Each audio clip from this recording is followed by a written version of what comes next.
নমস্কার বন্ধুরা, সবাই হয়তো কম বেশি ভালো আছো।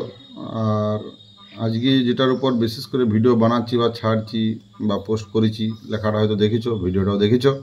আর এখন মেন বিষয় হচ্ছে আমি চন্দ্রবড়া সম্পর্কে আপনাদের কিছু ধারণা বা যতটুকু আমি দেখলাম আর কি কালেকশন করে।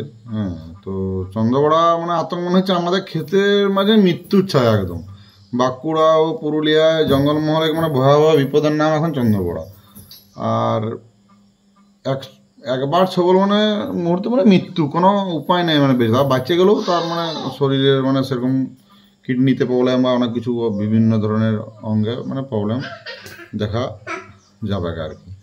আর এটা অ্যান্টিভেনামও সেরকম কাজ করছে না। আর সব থেকে বড় ব্যাপার হচ্ছে একটা মা চন্দ্রবড়া 40 থেকে 60টা বাচ্চা দিতে সক্ষম। যে একবার বাচ্চা দিয়ে যে হারে বাড়িতে বুঝতে পারছি কত মা আছে। তো এইসব আমাদের খেতে মাঠে আর কি, ধান খেতে, এইসব জায়গায় বেশি পাবে আর কি। জলাশয় হালকা জল আর শুকনো জায়গায় বেশি এগুলো দেখতে পাবে আর কি। আর সাপটা মোটামুটি 5 ফুট দূর থেকে ঝাঁপিয়ে আপনাকে আঘাত করতে পারবে এরকম আমার ক্ষমতা। 5 ফুট বুঝতে পারছো কতটা সাবধানে থাকতে হবে আমাদের দেখতে হবে।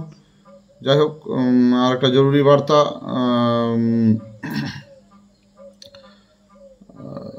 সরকার তো ব্যবস্থা নিচ্ছে। সরকারের ব্যবস্থার জন্য আমাদের অপেক্ষা করলে কিন্তু হবে না। তো যাই হোক, মানুষের জীবন সর্বপ্রথম। তো সবাই নিজের মতন করে এটা একটা ব্যবস্থা করতে হবে আর কি।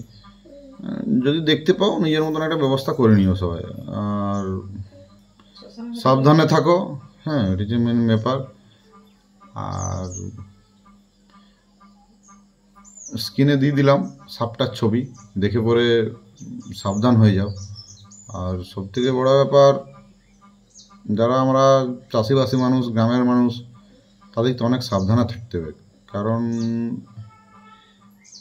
অসময়ে কেউ যদি চলে যায়, সে পরিবারের একটা বিশাল বড় ইফেক্ট পড়বে।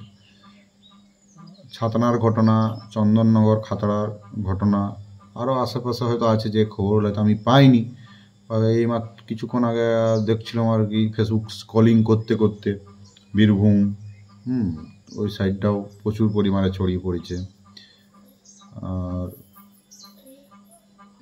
সবাই সাবধানে থাকো, মাঠে যারা কাজ করো তারা সতর্ক থাকো, দিনের আলোতে কাজ করার চেষ্টা করো। যাই হোক, এই বলে ভিডিওটা আমি শেষ করছি।